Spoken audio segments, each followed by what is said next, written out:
All right, let's get right into it. We're about to explore this incredible, and I mean fierce, intellectual battle. It was a theological showdown that pretty much came down to two tiny little prepositions. We're talking about a full-on war of words over with versus through. It's a heck of a question, right? Can just one word, one tiny choice, really change the entire meaning of a core belief? Well, in this debate we're looking at, the answer was a huge resounding yes. The stakes, they honestly could not have been higher. So here we go. These are the two phrases at the very heart of the fight. On one side, you have glory with the Son. This suggests an equal partnership, right? A shared divine nature. You could think of it like being a co-founder of a company. But then you have glory through the Son, and that suggests something totally different. It's more like a channel, an instrument. It's kind of like being an employee through whom the CEO's vision gets done. See the difference? A subtle shift in wording, but a massive change in status. Okay, so let's check out the argument for using through. The opposition's case, at least at first, wasn't really about some deep theology. Nope, it was more of an attack on what they just thought sounded weird and new. You know, what's really fascinating here is how they frame their argument. Their main complaint wasn't some complex theological point. It was just, with him sounds kind of weird. It's not what they were used to hearing.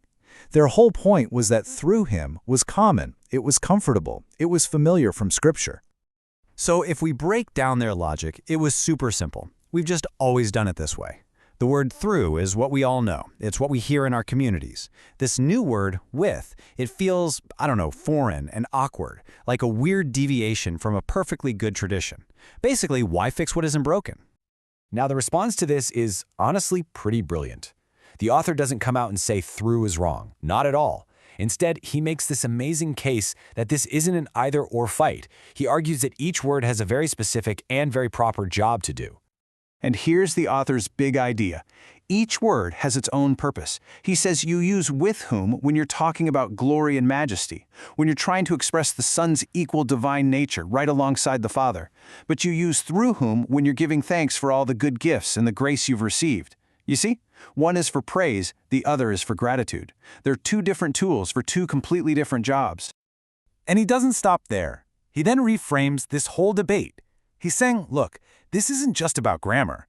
This is actually a cultural clash between honoring real tradition and just chasing after novelty for novelty's sake. He paints this incredibly vivid picture for us. On one side, he says, you've got the people who honor the old ways, the country folk, who have kept the faith pure and simple.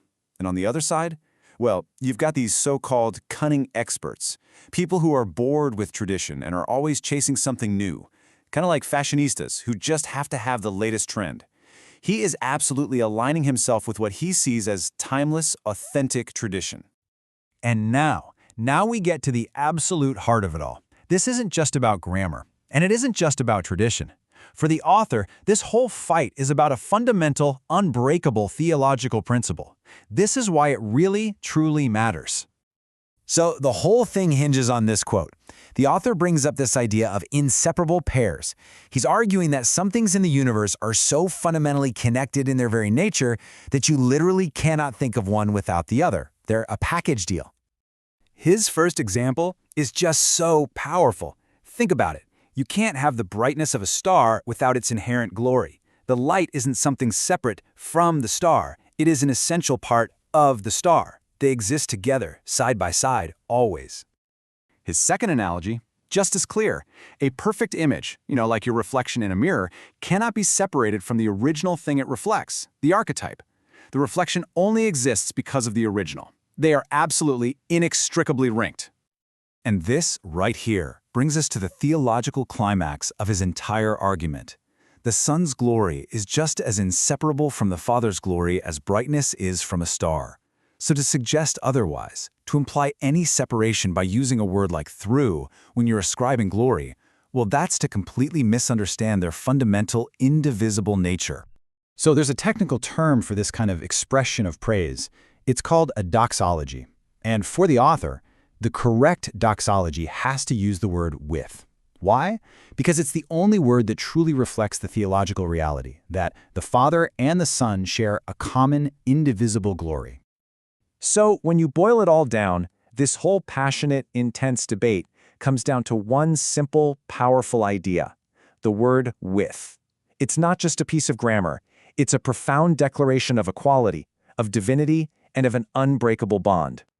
And that kind of leaves us with a final thought, doesn't it?